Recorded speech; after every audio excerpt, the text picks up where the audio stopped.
Esta es la palabra de Dios. Soy todo lo que dice que soy. Tengo todo lo que dice que tengo.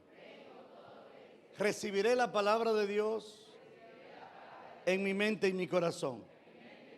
Y declaro que mi mente y mi corazón están atentos a ellas. Y al recibirla, nunca más seré igual. En el nombre de Jesús. Amén. Aleluya. Asimismo de pie. Asimismo de pie. Vamos al libro de Primera de Samuel, capítulo 3. Aleluya.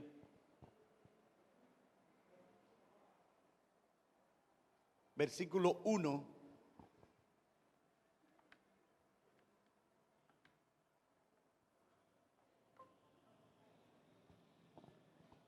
Con un amén iniciamos.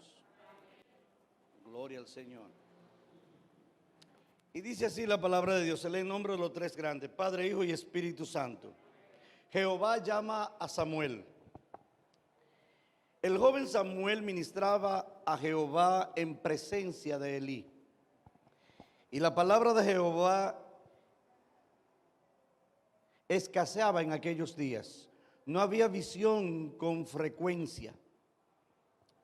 Y aconteció un día que estando Elí acostado en su aposento, cuando sus ojos comenzaban a oscurecerse, de modo que ya no podía ver. Samuel estaba durmiendo en el templo de Jehová, donde estaba el arca de Dios, y antes que la lámpara de Dios fuese apagada, Jehová llamó a Samuel y él respondió: heme aquí. Diga conmigo: heme aquí. Dice el versículo 5, y corriendo luego él dijo: heme aquí, ¿para qué me llamaste? Y Elí le dijo: yo no te he llamado, vuelve y acuéstate. Y él se volvió y se acostó. Y volvió a llamar otra vez a Samuel. Y levantándose Samuel vino a Elí y le dijo: heme aquí, ¿para qué me has llamado? Y él dijo: hijo mío, no te he llamado, vuelve y acuéstate. Y Samuel no había conocido aún a Jehová, ni la palabra de Jehová le había sido revelada. Jehová pues llamó por la tercera vez a Samuel y le dijo, y él se levantó y vino a Elí y dijo: heme aquí. Repita conmigo: heme aquí. ¿Para qué me has llamado? Entonces entendió Elí que Jehová llamaba al joven. Y le dijo Elí a Samuel: ve y acuéstate, y si te llamare, tú dirás: habla Jehová, porque tu siervo oye. Así fue Samuel y se acostó en su lugar. Y vino Jehová y se paró y llamó como las otras veces: Samuel, Samuel. Entonces Samuel dijo: habla, porque tu siervo oye.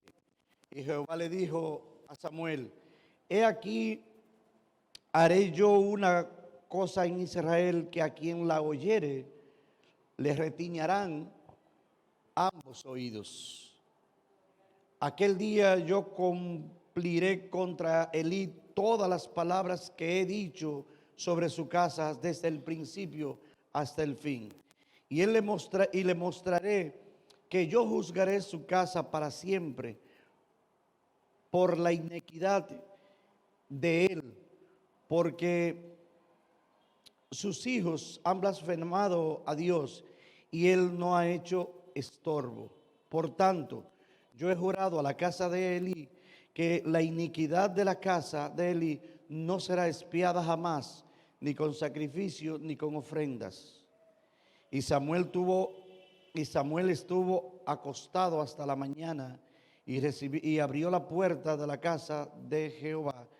Y Samuel temía descubrir la visión a Elí. Eterno Dios y Padre nuestro, cuán grandes, cuán maravillosas son tus palabras, Señor. Cuán hermosa, Señor amado. Estamos ante tu presencia, Señor, pidiéndote en el nombre poderoso de tu Hijo amado Jesús, que abra nuestro entendimiento, nuestros ojos, nuestros corazones, Padre de la gloria, y recibamos tu palabra como bálsamo, como aliciente.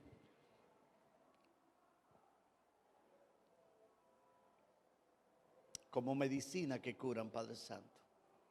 Te pedimos que nos conceda el privilegio de oírla y hacerla nuestra y caminar por ella, Padre, para gloria y honra tuya y fortaleza de nuestras vidas. En el nombre poderoso de Jesús. Amén y amén. Te puedes sentar. Aleluya. Gloria a Jesús.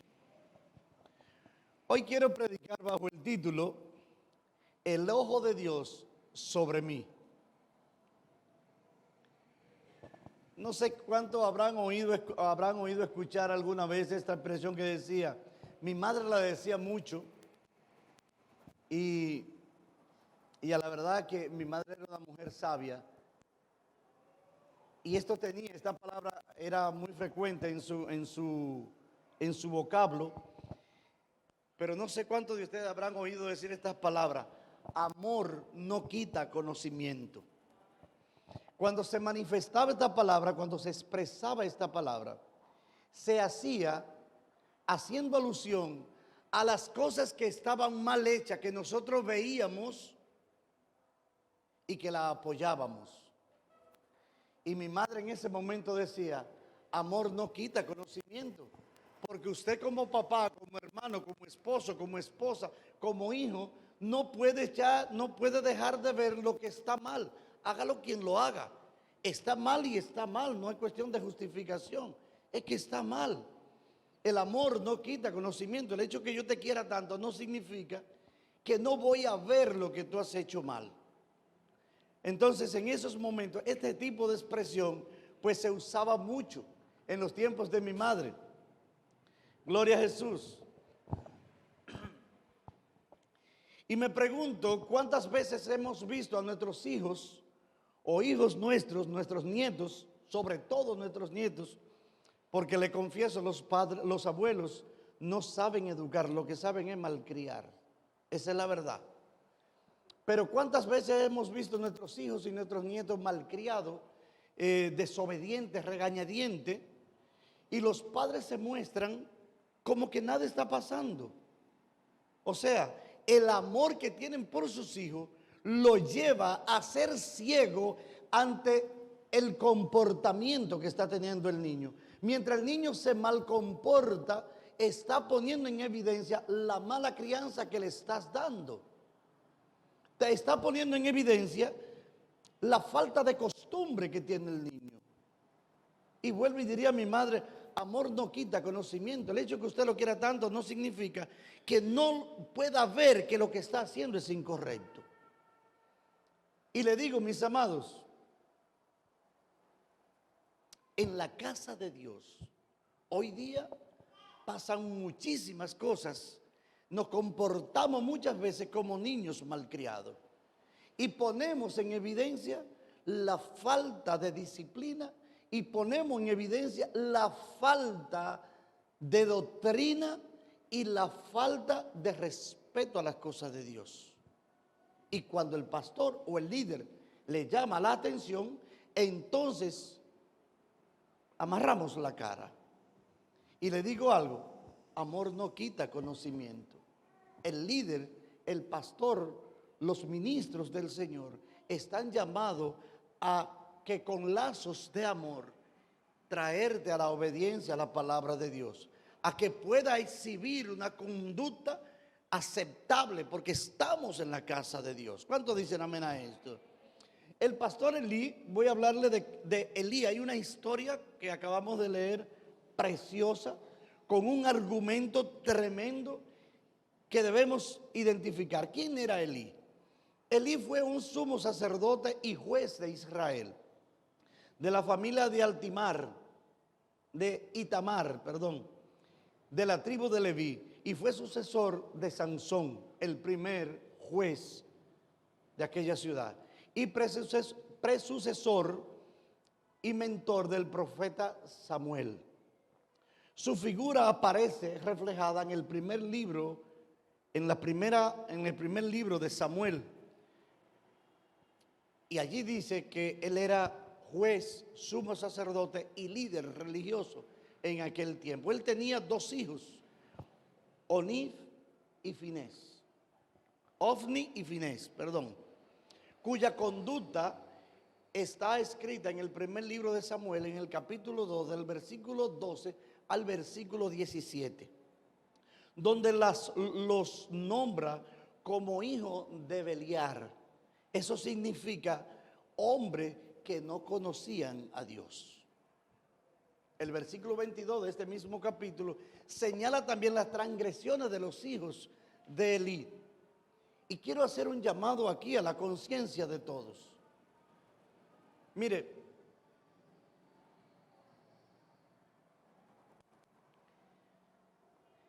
siempre he procurado no ser un Elí en este tiempo y en mi situación de padre y de abuelo, porque amor no quita conocimiento. El hecho de que mis hijos sean mis hijos no significa que me voy a hacer el de la vista gorda cuando están haciendo cosas indebidas y que yo me entere y que yo me quede callado. No puede ser, porque no puedo multiplicar o que Elí se multiplique en mí día después de conocer en la historia del Señor. No puede ser que mis ojos sean vendados, sean cegados cuando las cosas en la iglesia no estén bien, porque no me atrevo a decirle las cosas que usted está haciendo mal. Y voy a decirle algo, mis amados. Quiero que tenga esta parte muy clara. Es posible que yo tenga la cara dura. Es posible que no tenga la palabra precisa para decirle las cosas como usted espera que se la digan. Pero sí le voy a decir que voy a decir lo que haya que decir con el carácter que me caracteriza y con el amor que Dios me permita. Porque no podemos permitirnos a nosotros mismos maleducar a nuestros hijos. La iglesia son hijas de su pastor. Somos los responsables de bien educarlo, de prepararlo para toda buena obra, dice la palabra de Dios. ¿Cuántos dicen amén a esto? Eso implica, mis amados, santo, disculpe usted. Eso implica, mis amados, que al pastor le toca la parte odiosa en la iglesia. No solo de predicar, sino de tener que llamar tu atención cuando no te está portando de manera adecuada como siervo. Quiero que sepa esto, mis amados. Hay gente que son siervos, que son cristianos, pero son cristianos del domingo nada más. Hay gente que son cristianos y al salir de la puerta se enganchan el vestido del viejo hombre y arrancan por ahí y viven una vida como si Dios no existiera. Y cuando volvemos el domingo a la casa de Dios, volvemos y enganchamos el traje y nos los ponemos el traje de cristiano. Y voy a decirle algo, mis amados. Quiero que sepa que la corrección en primera instancia nunca se recibe bien. Por eso digo que la parte fea del pastorado es esta, cuando uno tiene que llamar la atención a un hermano determinado porque su comportamiento no es el más apropiado. Pero es así porque si no, entonces usted va a tener que verme como el pastor Elí. Y usted, aunque no me lo diga, usted va a decir, pastorcito de pacotilla, pastorcito de cartón. Ahí en esa iglesia todo el mundo hace como quiere y no hay nadie que responda, no hay nadie que diga. Y eso trae como resultado que habrá gente que viene y se van, porque se dan cuenta de que no hay autoridad en la casa de Dios. No hay quien ponga orden en la casa de Dios. Y eso es complicado, mis amados, eso es terrible. Eso es malo, porque el pastor Elí tuvo que pagar una consecuencia producto de hacerse el de la vista gorda por el comportamiento de sus hijos.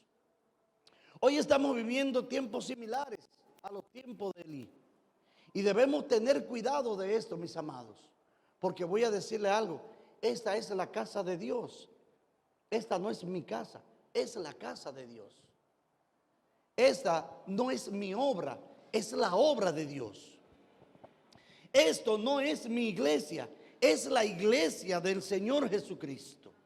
Y por tal razón debemos comportarnos a la altura de ser un hijo de Dios.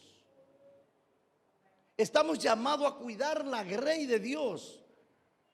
Así nos toque la parte fea. Espero en el Señor que siempre me dé la palabra correcta y la palabra precisa. Y que mi corazón y el lazo con el que voy a llamar la atención suya sea con lazos de amor siempre. Eso espero, eso deseo, eso necesito siempre. Pero voy a decirle algo, mis amados. Amor no quita conocimiento. Yo recuerdo que le decía cuando yo era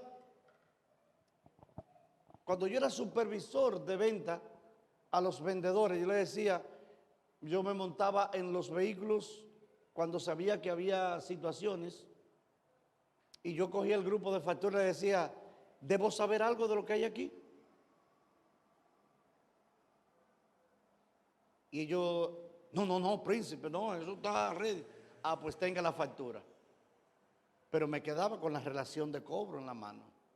Me decían unos que eran honestos, príncipe, mire, allá hay un par de facturitas que usted ve, tuve que, pero yo le prometo que antes que usted se desmonte de la guagua, el viernes, yo resuelvo eso. Ah, no hay problema.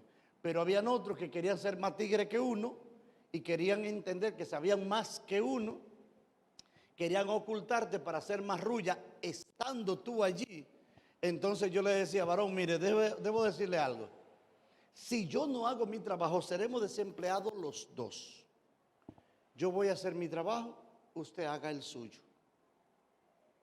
Porque de lo contrario vamos a estar fuera los dos. Y voy a decirte algo, iglesia. Debemos tener conciencia de esto, porque ¿sabes qué? Es preferible entrar a la gloria de Dios, a la presencia de Dios, solo que al infierno acompañado. Si usted no hace lo que tiene que hacer como siervo de Jesucristo, créame que no va.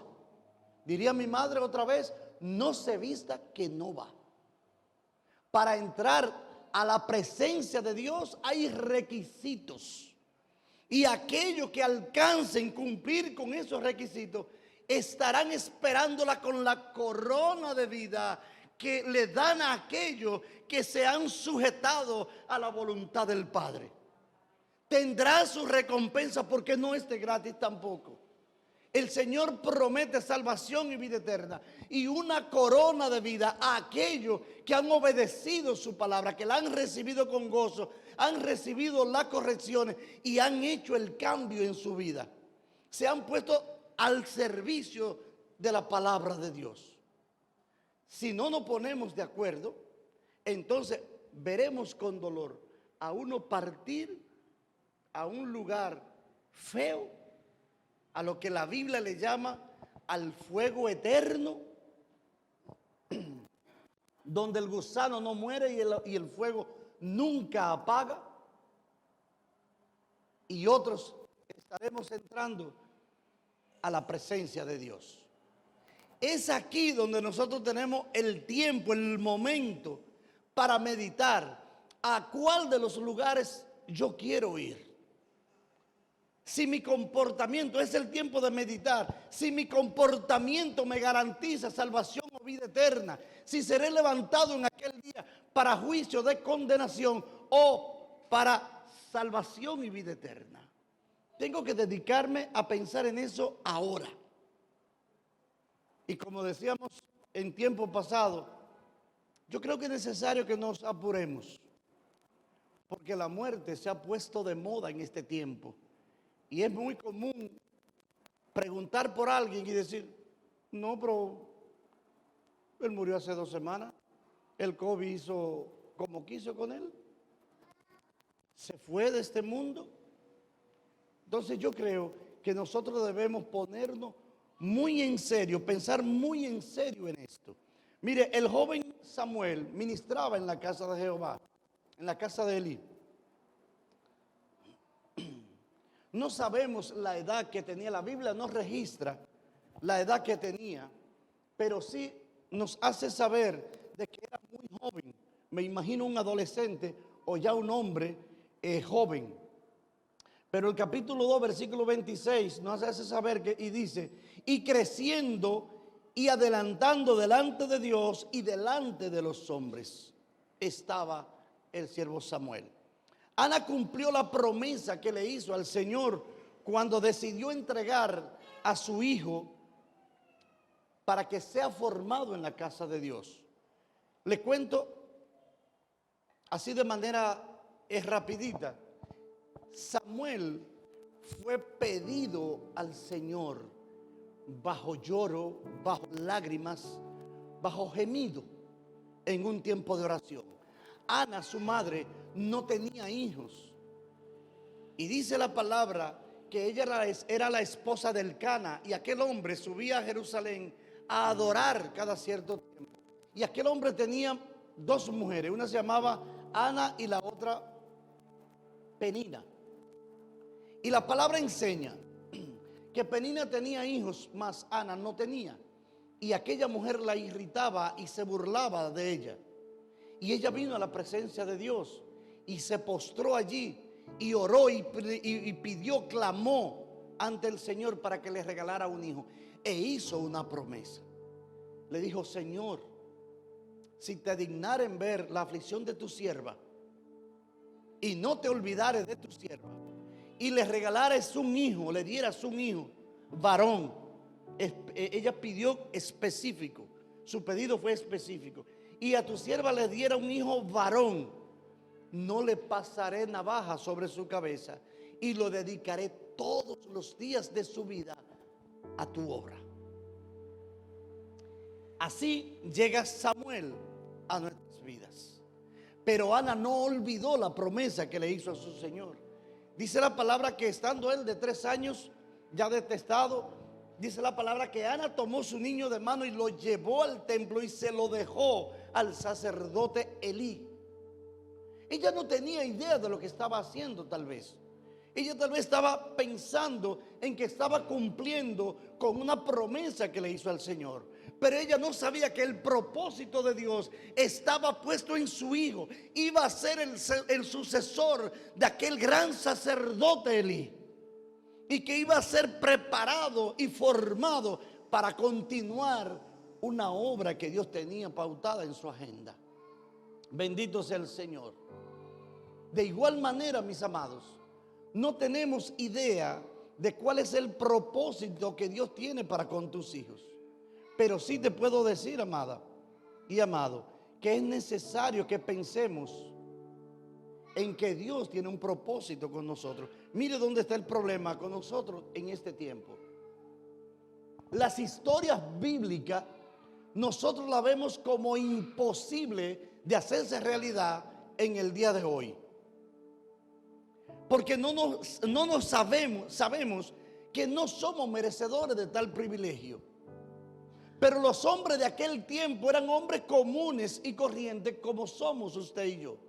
Y la obra de Dios no se va a detener nunca. Y Dios va a seguir utilizando a aquellos hombres, aquellas mujeres que tengan su corazón enfilado o dispuesto para que Él haga uso de ellos. Es decir, no te sorprendas si Dios hace un milagro a través de tu vida.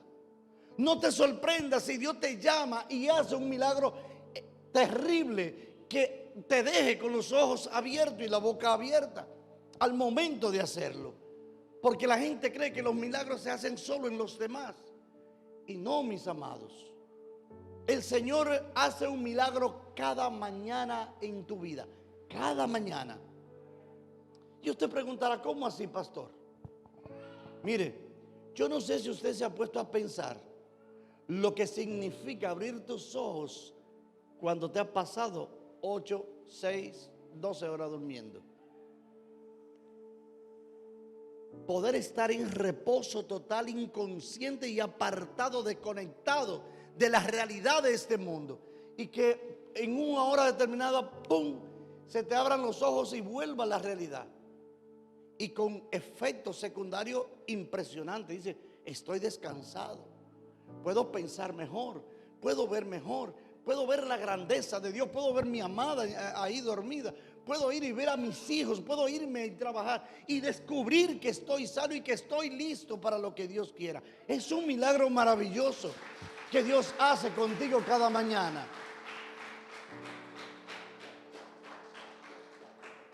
Y voy a decirle un secreto.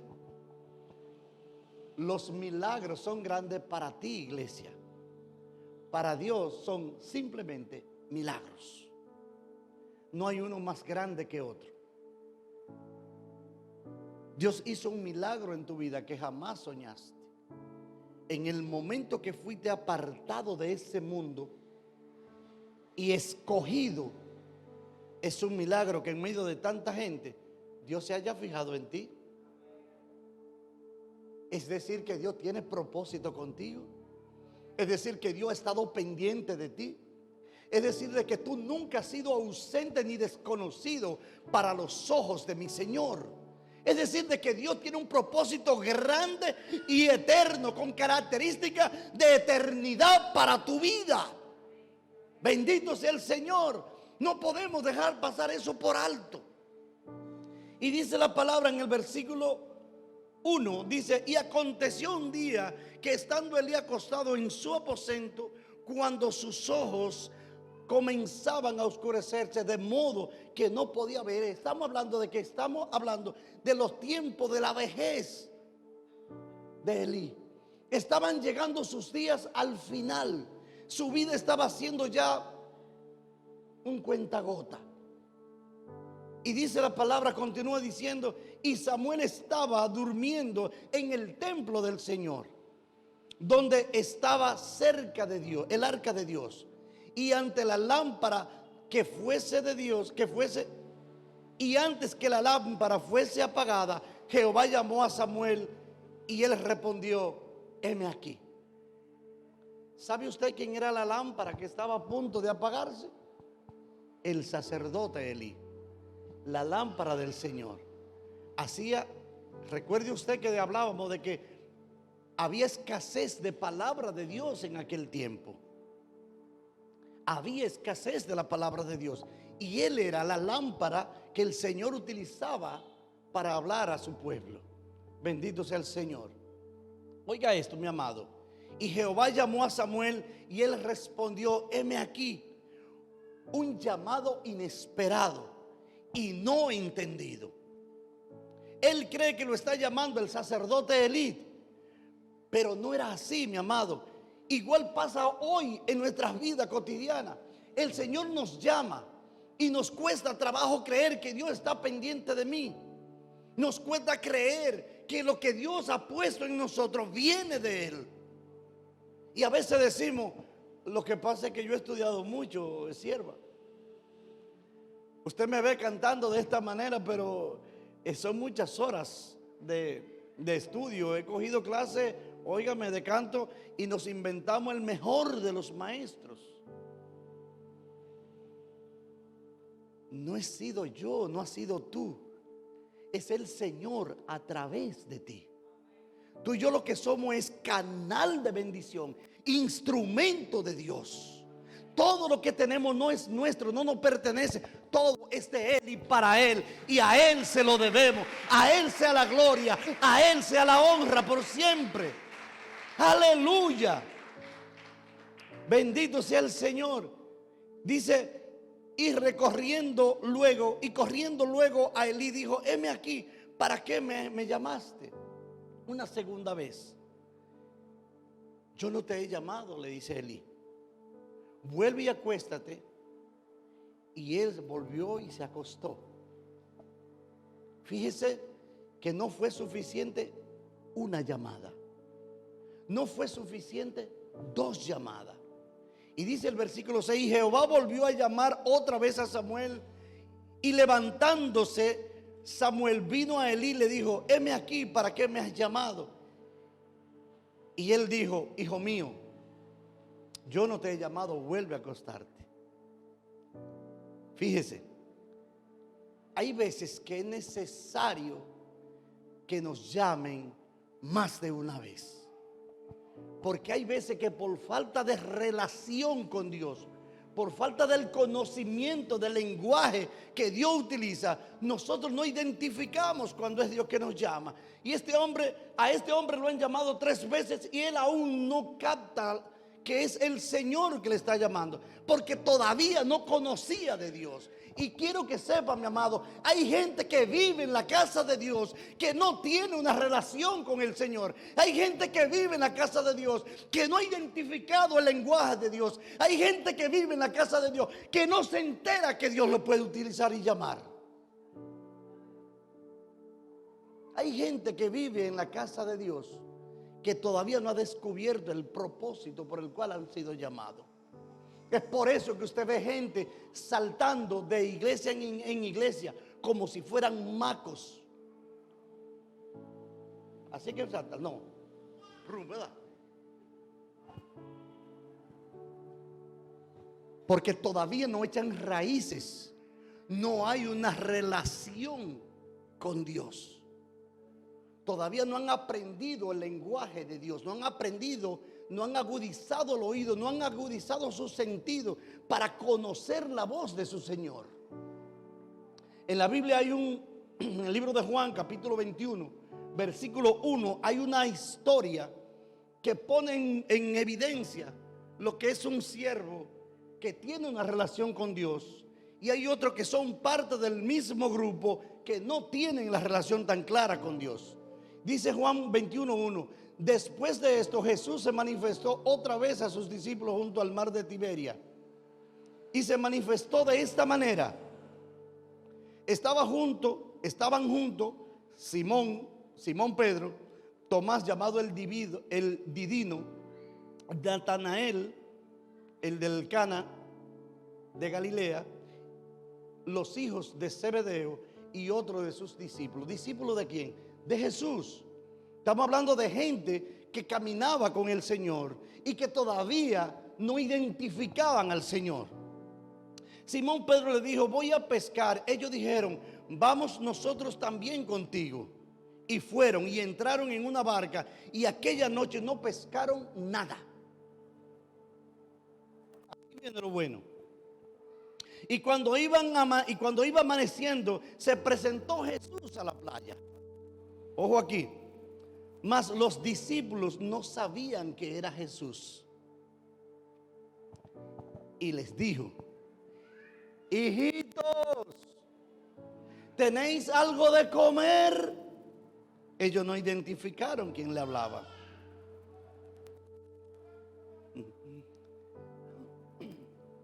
Él le dijo, echad la red a la derecha de la barca y hallaréis.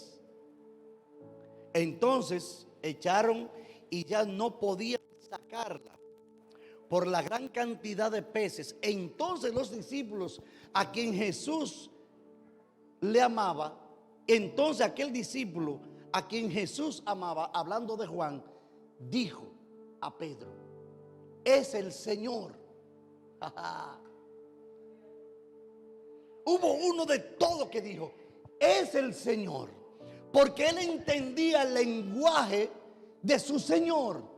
Al tener una relación estrecha, él tenía claro la manera de manejarse el Señor, cómo hablaba y cómo procedía, cómo actuaba. Lo que estaba pasando allí en hora del amanecer, al ver que tiraron las redes toda la noche y nada pescaron, y tirar la red al amanecer y sacar una gran cantidad de peces, dijo, eso no lo hace hombre común, eso lo hace el Hijo de Dios, eso lo hace el Dios Altísimo, eso lo hace mi Señor.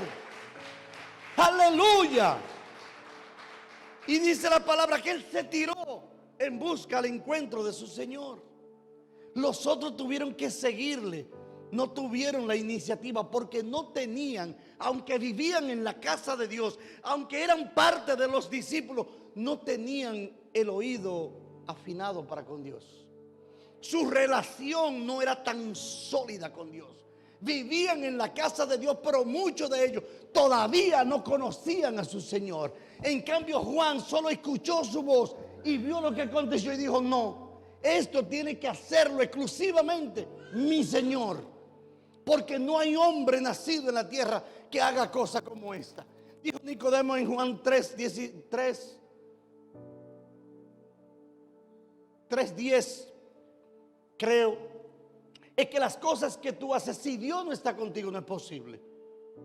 O sea, es evidente que las cosas que tú haces, si Dios no estuviera en ti, tú no pudieras hacerlas. Juan entendió eso. Juan entendió eso. Y voy a decirle algo, mis amados. Elí no entendió que con él había un propósito glorioso. Elí no entendió nunca que los hijos se podían amar, pero a Dios había que amarle más. No entendió que aunque me duela, una manifestación de mi amor es corregirte. Estoy llamado a eso. Corregir un hijo es quererlo más. No entendió esa parte y lo dejó andar como perro por su casa. Y eso en la casa de Dios no puede ser, mis amados. La casa de Dios es la casa de Dios y eso merece respeto. Eso es algo grande y poderoso. En la iglesia tradicional no sé cómo lo hacen, pero el sacerdote con facilidad te dice: o calla el niño o me lo saca para allá afuera. Así, con la cara dura. En esa iglesia no hay cosa de agua para tomar, ni tampoco hay baño para usted ir. Pero la gente llega allí organizado, que nada le falta. Y si entra a la iglesia, después que están la gente adentro, caminan así. Porque si se oye, cualquiera de los presbíteros te dice: hágame el favor, haga silencio. Con rectitud y con autoridad. Y haciéndote saber que si te va me da igual. Claro, no sé si el amor de Dios en ese momento es manifiesto en ellos. Porque vuelvo y digo, con lazos de amor. Vuelvo y reitero, el amor de Dios tiene que ser manifiesto en mí en todo. No en una cosa ni en la otra. Hasta en el momento de la corrección debe existir el amor de Dios en la voz de un ministro. Debe ser.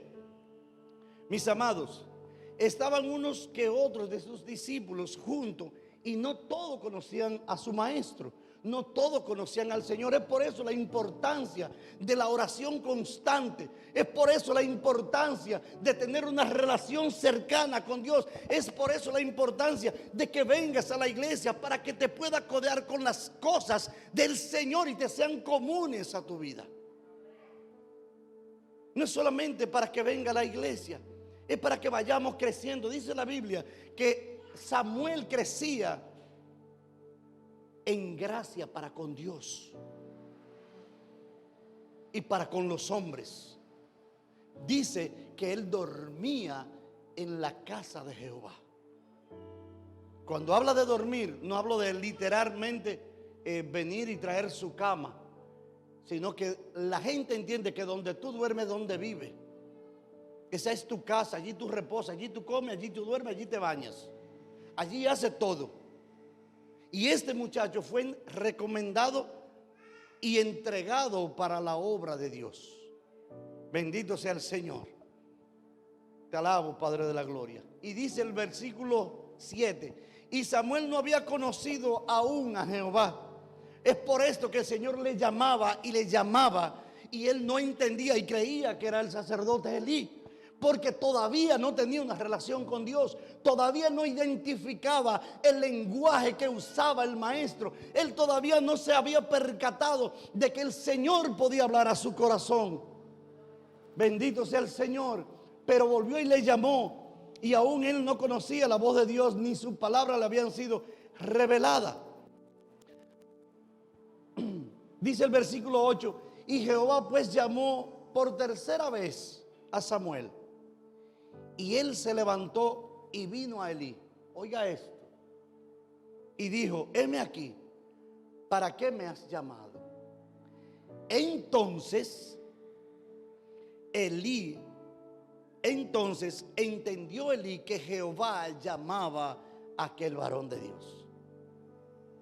Y allí vino la instrucción, allí vino la orientación de parte de Dios a través de Elí. El primer proceso o el proceso de formación para la obra de Dios comenzó con Elí en ese momento para Samuel.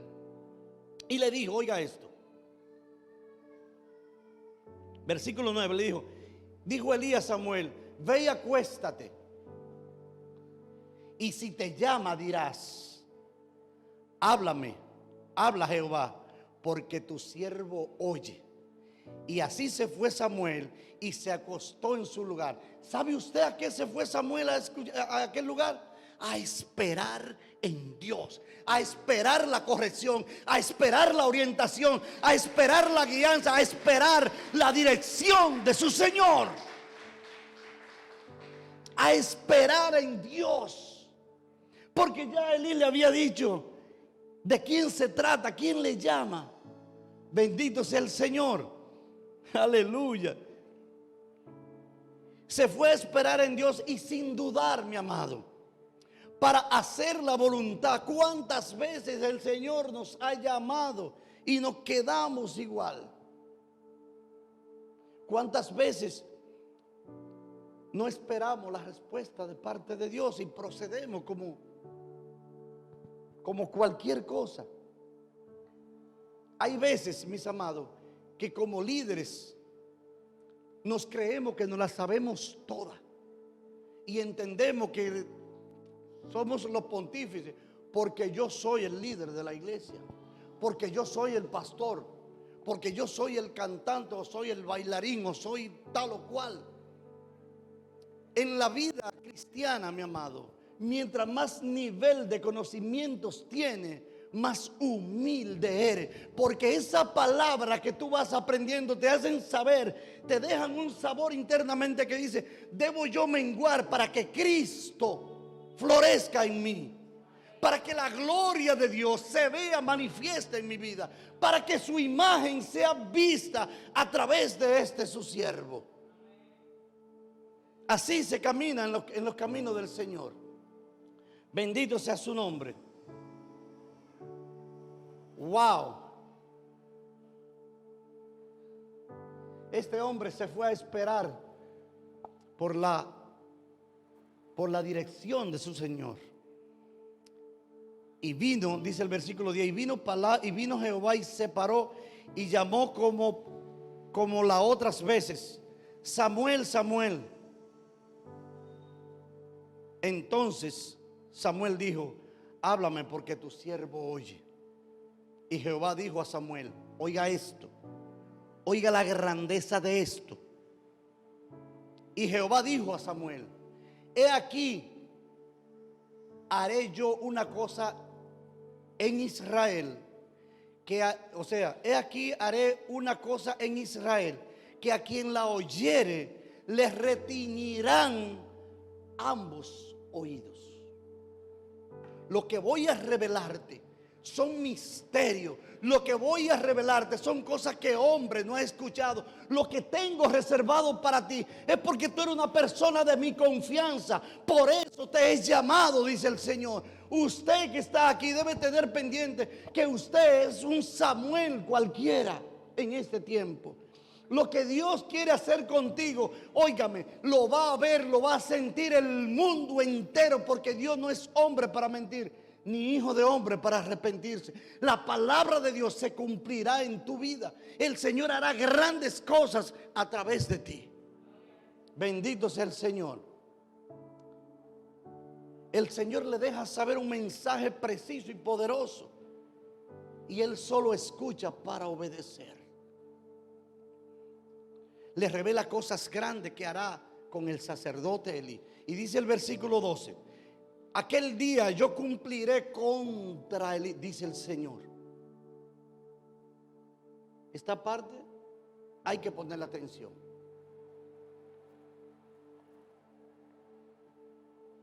Aquel día yo cumpliré contra Elí todas las cosas que he dicho sobre su casa, y desde el principio hasta el fin. O sea, conforme a tus obras voy a hacer juicio contigo y voy a pasar revista desde lo más simple hasta lo más grande. ¿Por qué? Porque tú conoces cuáles son mis mandamientos. Por esa razón, mi amado, yo no puedo jugar con lo que Dios ha puesto en mi vida, en mis manos. Porque Dios va a pedir, va a demandar de mí: ¿por qué no corregiste la iglesia en el tiempo que había que corregirla? ¿Por qué no la formaste? ¿Por qué fuiste paño tibio? ¿Por qué fuiste tan inoperante? ¿Por qué fuiste tan irresponsable? Si tú sabías precisamente lo que yo quería. Ah, porque fulana diezma. Ah, porque fulano es tu amigo. Ah, porque la ofrenda del hermano tal son grandes. Ah, porque el hermano tal es tu amigo. Ah, porque es tu hijo. No, siervo. Elí no puede repetirse en mi vida. Yo voy a hacer la voluntad de Dios. Y le pediré al Señor que me dé la libertad de hacerlo con lazos de amor, como dice su palabra. Pero que no me permita doblarme. Que me permita hacer lo que es correcto. Siempre. Porque voy a decirle algo: la corrección en principio no es bien recibida, pero en tu interior, cuando te enfría, dice: pero él tiene razón, pues yo sé que lo hice mal. Lo que pasa es que el calvo este es bruto y tiene palabra cruda y dura, pero él tiene la razón. Algo te va a decir en tu interior que no estás actuando bien y que tiene que ajustarte. Porque si no te ajustas, vamos a estar fuera de la gracia de Dios, los dos. Y no puede ser, ni usted debe estar fuera, ni yo debo estar fuera. Usted debe cumplir con su parte y yo debo cumplir con mi parte. Bendito sea el Señor. Aleluya. Y oiga esto. Dice el versículo 14: por tanto, yo he jurado a la casa de Elí que la iniquidad de aquella casa de Elí no será expiada jamás. O sea, no tendré compasión, porque tú sabes lo que hay. Tú conoces mis ordenanzas. A ti te he revelado lo que tienes que hacer. No te perdonaré una. Lo vamos a hacer de padre a hijo, pero lo vamos a hacer con lazos de amor, pero tiene que recibir la corrección. Dice: por tanto, yo he jurado a la casa de Elí que la iniquidad de la casa de Elí no será expiada jamás, ni son sacrificados, ni con sacrificios, ni con ofrendas. El Señor no permitirá cuentos, mi amado. Después que usted y yo conocemos la palabra de Dios, no hay pero que valga. Créame que no. El amor no quita conocimiento. Yo debo de estar claro que lo que está mal está mal. Por eso yo le decía, no sé si se lo comenté alguna vez a Dayana. Yo le decía: sierva, si alguna vez usted ve que yo no estoy caminando de manera correcta, déjemelo saber. Si yo no estoy andando, esta es la sierva Dayana, hablo de ella. Si yo no estoy andando de manera correcta y usted se entera de que yo no ando bien, déjemelo saber. Porque de esa manera me muestra su amor y me llama a obediencia a la palabra de Dios. Porque mi compromiso es grande. Los pastores creen que porque son pastores no tienen errores, no cometen errores, y nadie le puede llamar la atención. Eso es mentira del diablo. Bienaventurado el pastor que tiene a alguien en su congregación que le dice: varón, bájele algo a eso. Varón, piénselo otra vez. Varón, es necesario que medite un poco más antes de tomar esa medida. Porque somos humanos y nos podemos equivocar. Pero los equívocos en la congregación, si lo comete usted, no son tan dañinos como si lo cometo yo, que soy el pastor. Entonces es necesario que una mujer como Dayana, una mujer de Dios, te llame y te diga: varón, cuidado, cuidado. En esta semana estábamos viviendo una experiencia tal, y yo vine donde ella, y ella me dijo: pastor, lo iba a llamar, porque creo que lo que me está diciendo es lo que había que hacer. Y creí que no lo iba a hacer. Esa es la posición correcta. Y yo eso lo agradezco. Debo agradecerlo eternamente. Porque yo soy el pastor de la iglesia. no debo equivocarme. Mi amada permanentemente vive pendiente de que yo no cometa ese error. Y si voy a cometer un error, tengo la bendición de Dios de que mi esposa está mirando por mis ojos también y está cuidando de mí. Entonces debemos, mis amados, caminar conforme a la voluntad de Dios. Elí le da un consejo sabio y le dice: cuando vuelva a llamarte, le dirás: habla Jehová, porque tu siervo oye. Lo puso al servicio y a la orientación de Dios. Enfocó su vida, la direccionó de tal manera que entendiera cuando Dios hablara. Le dijo: deja que el Señor te oriente, que Él te dirija, que Él te instruya, que Él te corrija y que sea útil, para que tú seas útil en su obra. ¿Sabe una cosa, mi amado? Cuando una empresa tiene 10 vendedores y falta un supervisor, ¿sabe usted a cuál elige la empresa? Primero revisa a ver quién de los vendedores piensa y actúa como un supervisor, y a ese lo seleccionan. ¿Sabe usted por qué está aquí? Porque el Señor entendió que usted era una persona de fiar. El Señor entendió que usted podía hacer la obra correcta para su gloria y su honra.